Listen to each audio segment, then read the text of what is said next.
না আগে লক খোল। এটা লক না, এটা নব। এই যে দেখে এই যে লক। আচ্ছা সরি সরি, এইটা ধর এইভাবে আছে, তারপর এখান থেকে করি এটা এরকম খোল। খোল, এবার লক খোল। আইরে ভাই আমি তো পারতেছি না। এবার খোল। জাস্ট এইভাবে খুলে দাও। হ্যাঁ খোল। এবার এখান থেকেই খোল, কাটিস খোল।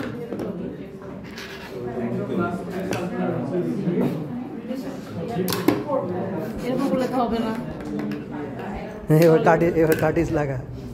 এটা অনেক ছোট, মিডিয়াম সাইজ মাছ ছোট লাগবে আমার। আচ্ছা তারপরে হচ্ছে আমি এটা লাগাবো।